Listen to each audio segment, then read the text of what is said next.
Good evening and welcome to Young Climber. We are back again with yet another inspirational story here in the kingdom of Eswatini. And today, in today's conversation, we will definitely be addressing important matters here in society, speaking about mental health and all that surrounds the idea of psychology. Joining us today is counseling psychologist Siphesihle Mashwama. She joins us to unpack her journey through studying up till her honors in psychology.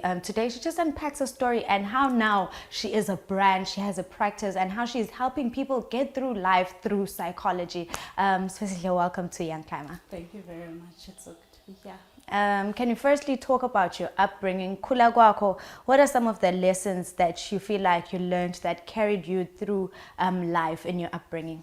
Okay, so basically I grew up in a two-parent household. Both my parents are still there, and with 3 siblings. Yeah. So it was a full, basically, household. Yeah. And my parents taught me responsibility. They taught me how to be respectful, how to be humble. You know, such that even when we had a helper there, my mom would make sure, nakumele washe teacher, kumele washe teacher. So that's the kind of homestead I grew up in, and those are the values that I was taught.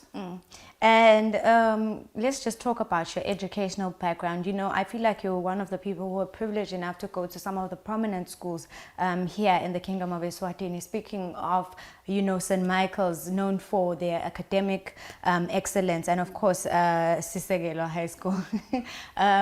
Can you just backtrack to your learning experiences and what were your aspirations back then, just as a young child dreaming? Okay, so I loved reading a lot. I love reading a lot actually. Yeah. So during that time I read a lot of criminal investigation books and loved shows also that talked about that. I think especially the Channel 170, you do a lot of cold cases type of situations. So at that time I wanted to be a medical examiner. That was my aim. And yeah, it was a beautiful learning experience. I really appreciated all the knowledge that came with being in such a school.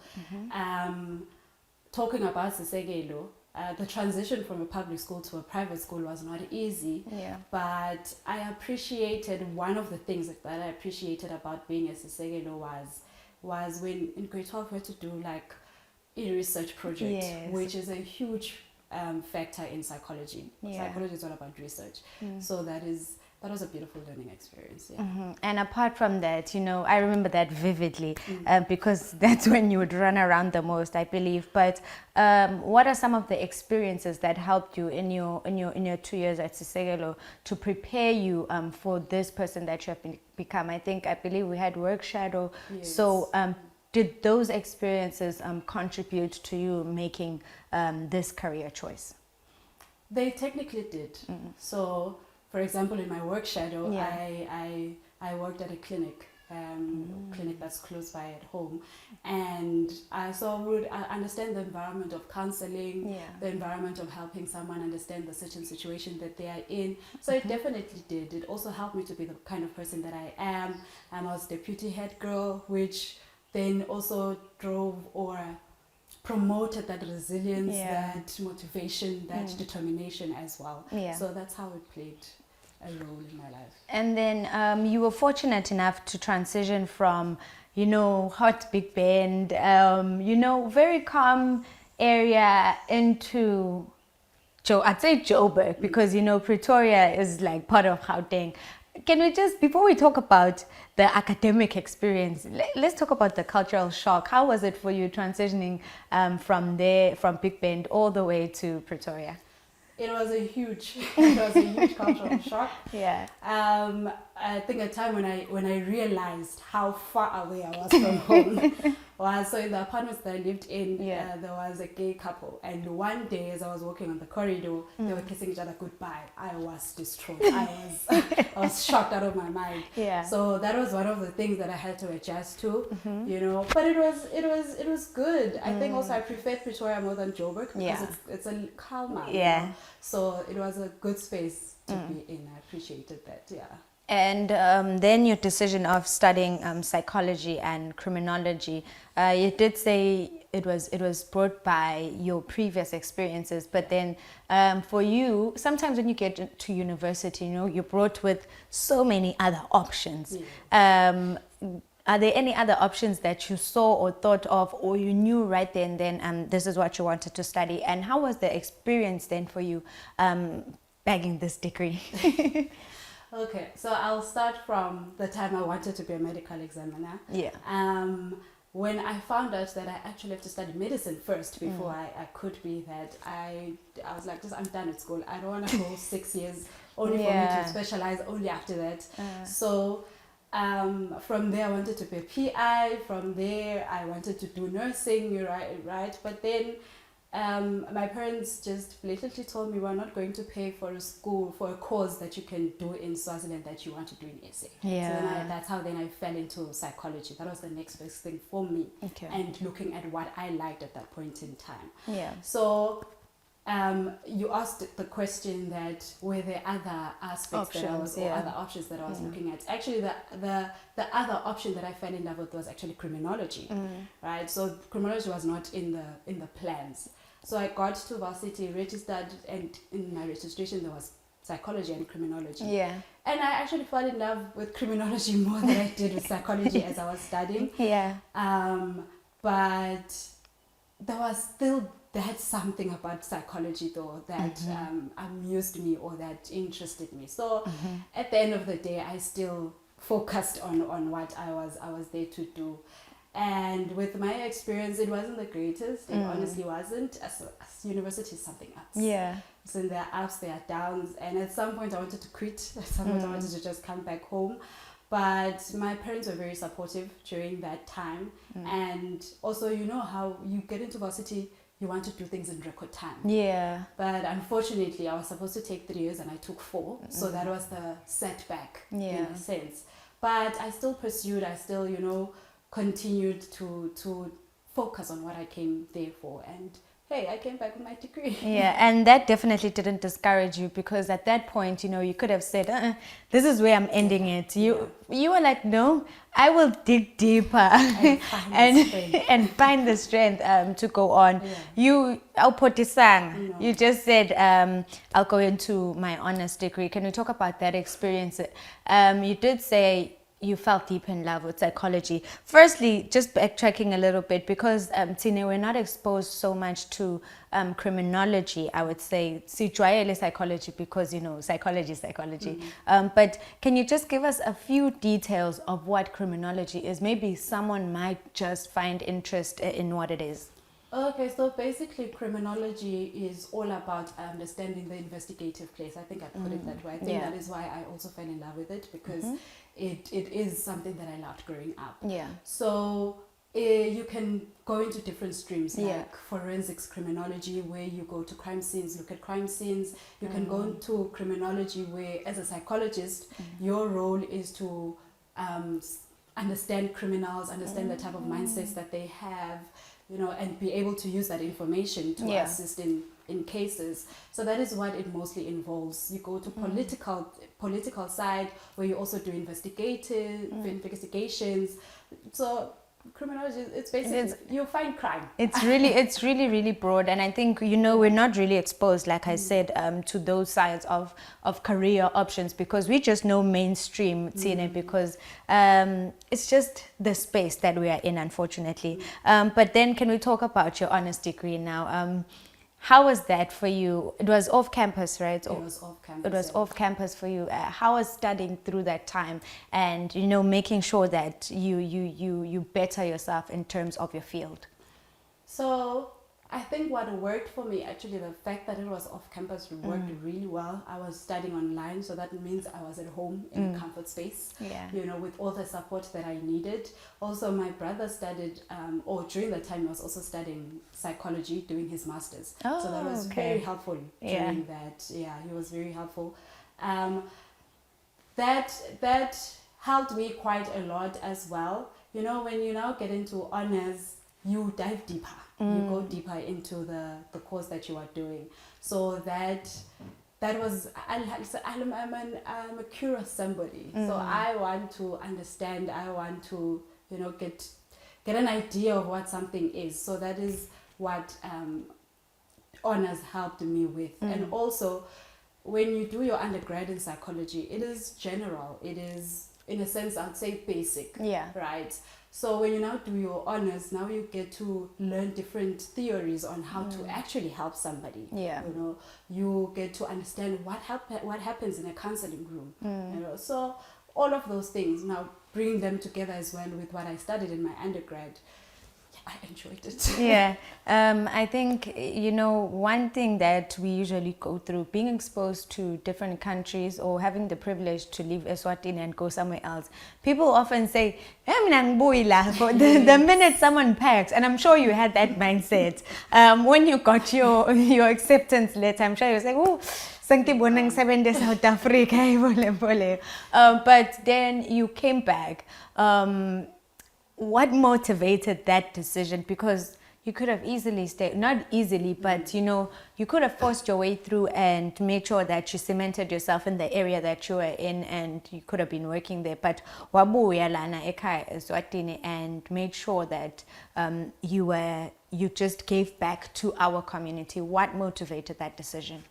So basically, funny enough, the whole time I was studying psychology, when they would give statistics of what's happening in South Africa, my mind would quickly go back to, but what's happening in my country? Yeah. Right. So the whole time I was there, I honestly wanted to come back and give back to my community. Yeah. I wanted to come back and, do research to find out when they were talking about this, but what about my country? Where do we stand as a country? And also information isn't readily available for us. You go on the internet and you probably not find the information especially statistically. Yeah. So that is my biggest, it was more that this is where I come from and I want to find out what's going on at home in my own space, basically. And coming back for you, sometimes there's so many challenges in coming back home because it's not like you'll get a job immediately. How was it for you returning, even in the process of doing your honors? How was it coming back for you? And can you just talk about the importance of training as a graduate, before you get or bag that big job? So coming back was definitely not easy. Yeah. Psychology is not a huge thing in the country. I'd say to a certain extent it hasn't been taken seriously, not yet. So it was very difficult coming back, not having a job, and of course there's that expectation even from your own parents that we have given so much, we expect something back. So it wasn't, but it's just perseverance, honestly, that helped me through that process. To also, again, supportive family. That is what also has played a huge role, right? So it is important because, first of all, you come out of university with a certain mindset, with a certain personality, and having a supervisor then helps you to give you another aspect. Yeah. And of course, so this is one of those cores or careers where you do have to ask. That is what will assist you also with interacting with different people. Everybody's unique. So if you think theory as a school will help you, it doesn't. It definitely doesn't. But we'll delve deep into the conversation when we talk about your experience working in a public health unit. But we'll take a short ad break. When we return, we'll talk about all of that right here on Young Climber.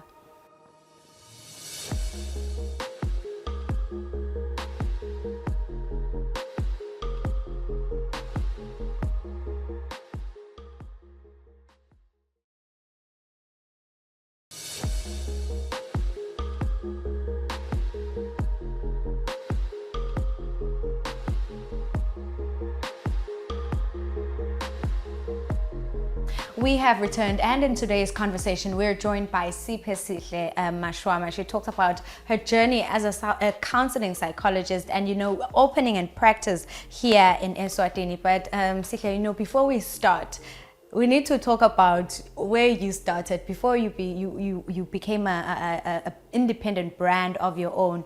You did start at Mbabane Public Health Unit. Can you just talk about your experience there? Because you came back as a psychologist, and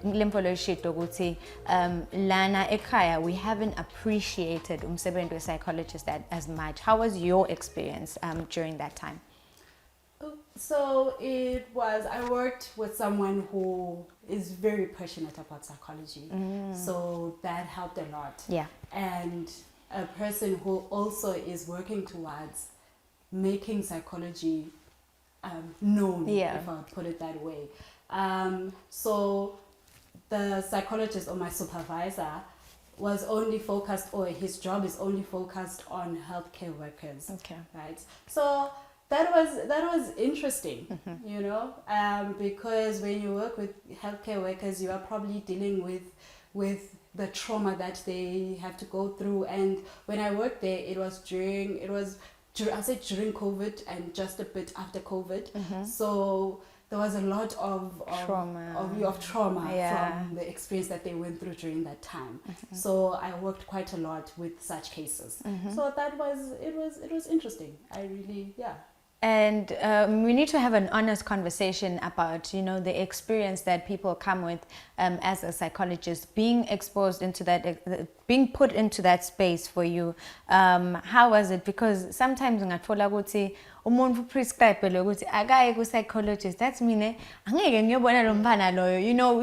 We get different experiences, but how did you manage to deal, especially with the numbers saying we were coming in from COVID, and the attitude that people have towards psychology? So I'd say fortunately enough, the people that I worked with were people that respected the profession, right? Respected it in terms of they understood that if I have been prescribed that I have to see this person, it means this is the person who's supposed to help me. Yeah. It doesn't matter whether I agree with it or not. So that helps a lot in a session. When someone is willing to be present. I think I'd say a time where I found myself having to deal with people that not necessarily wanted to be there was when I then went back after a year or so. I then went back to the public health unit, and during that time, I think I found it actually funny, when someone they don't want to be here, but now they're forced to have a conversation with you, But at the end of the day, you just see by the time we end the conversation, a person is more calm and is more receptive of this session that they are having. So And maybe those are the things or experiences that propelled you into becoming an independent brand, because that is when you learned that you can help people, but that is when you learned to maybe push away from certain places and certain people. Let's talk about you as a brand now. You've established your own brand, and what gap are you trying to fill in this industry? So basically, like we have said, psychology isn't necessarily taken as seriously as it is supposed to. Yeah. Right. But what we have seen in our society is that there is a need. So I was actually doing calculations the other day, trying to find out how many psychologists. Okay, roughly we have less than 50 psychologists. But looking at our community, or looking at the number of people we have in the country, that means we have one psychologist available for about 24,000 people. Yeah. That is huge. That is not the number of people any psychologist can handle, take. Yeah. Right? And of course, we have to look at the fact that how many people actually in the 24,000 do need the help. Yeah. Right. So when you look at that, at the end of the day, you find that there is a huge gap. Of such a need. Also, you see what's happening in our country. For example, in these days, we're dealing with a lot of cases of GBV, So if a psychologist would get into that space to, first of all, let's talk to our men, let them deal with the traumas that they went through as young people in order to find themselves in such situations, that can help alleviate such things. Let's also deal with our women who stay in such relationships where the question is always, but and and that is not an easy question to answer if you're not gone through a psychological type of process to understand why am I really in this situation. So if we learn to empower them in such a space, learn to empower also our men, then we are able to bridge a gap to say, listen, let's alleviate this GBV type of situation. Also, then we have a lot of divorce cases in the country where I guess if many people actually went through marriage counseling, then that would help to alleviate such cases. But we don't have enough psychologists to do that. And because it's not a known cause or career, then not many people are actually taking part in it. Yeah, my psychologist, my family meeting. But anyways, that's a story for another day. Can we then talk about the services that you're currently offering? Because, you know, being a psychologist is not only about the conversation that you have with your client. Like I was saying earlier, you have to embody the problem that they come with, you know, make it your own and then translate how you would deal with that certain problem. And also following up, you know, but can we talk about the services that you're currently providing, and are they currently by appointment only, and how's your working space really? Okay, so basically I do individual counseling, which is basically one-on-one, and then family counseling as well, and that also is inclusive of, I'd say, couples therapy. I'm terming it couples therapy instead of marriage counseling. So that means you don't have to come to me when you are ready to get married. Because if you have a boyfriend and you'd like to find out if you guys are suitable for each other, I'm there for such services.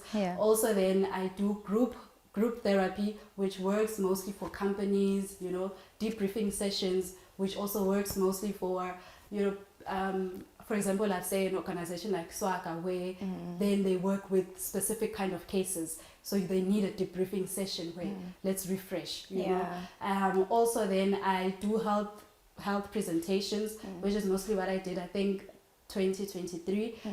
So if there's mental health awareness that is needed at some place, then I'm also available for such to give such awareness. Okay, and outside of your professional life, you know, you also offer makeup services. You know, it's very, I'd say, a bit of a digression from the person that you are, and someone wouldn't think. But what made you choose this side hustle, and how are you planning on improving it parallel to your psychology? Okay, so with being a makeup artist, I actually I've always wanted to open a beauty salon since I was a child. And at that time, it was all about hair, right? So that was always a thing. And also, I didn't want to be present in it, right? But then in varsity, or I'd say varsity COVID, there was a breakout on YouTube of content creation and whatnot. So there's a girl I used to follow who used to do makeup, and that's how I got into that space. I loved it. I loved the transition. Like an hour ago, this is how a person looks, and then next thing they're a whole new human being. So I loved that, and that's what then helped me to learn as well how to do it. And the biggest way to run such a business is advertisement. Right? Just advertise. I'm not the best content creator, so that is something I'm also working on. But I also try to use like other people, like my friend, for example. She's good at content creation, so it's when I have a client, then she must be there as well to take the content during the session. You know, such things. And, you know, this conversation could go on because I have so many questions, you know, surrounding the idea of psychology. But just lastly, how are you planning on making psychology? I know I put people on the spot, like they are supposed to, you know, make it magical and change the land around. But how are you planning on making psychology fit into every space? Because I feel like every company needs a psychologist. Office I'm tired, you know. I feel like it's a need. And how are you planning on just closing off these gaps, even in the corporate industry, in every other industry here in Eswatini? Okay, so like I said, when I was at varsity, I always wanted to come back and give back to my own country.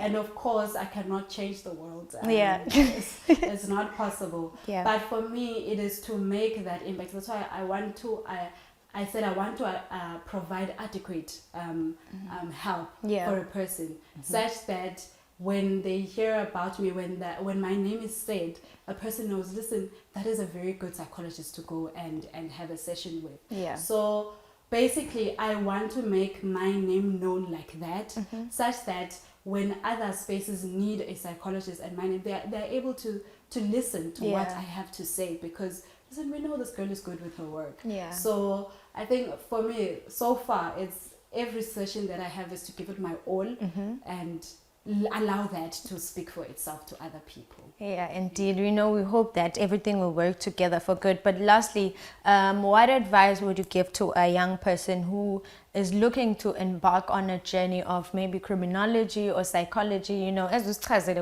there are so many spaces that you can inject yourself to nje. By studying criminology. I think it's not fashionable really here to have a psychologist on a forensic team. Like you mentioned, but what advice would you give to those people who are learning of this career for the very first time and think this one might work, because and sometimes I want to follow up on those kind of stuff. So basically, I'd say be kind to yourself. Be kind to yourself, because psychology will make you discover a lot about you. Before you even go to the people to help them psychologically, it has to start with you, right? So that you are able to give the best version of yourself as well. So be kind to yourself as you go through that process. It is not easy, many ups and downs, but at the end of the day, just know that you are here to do your work and you are going to do it to the best of your ability. But like you said, there's many facets around it. For example, I just wanted to make this example that also psychologists are present in marketing. We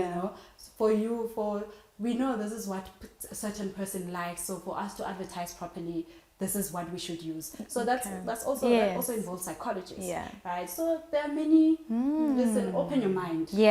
Open your mind. There's a lot. There's a lot to go into as you study psychology.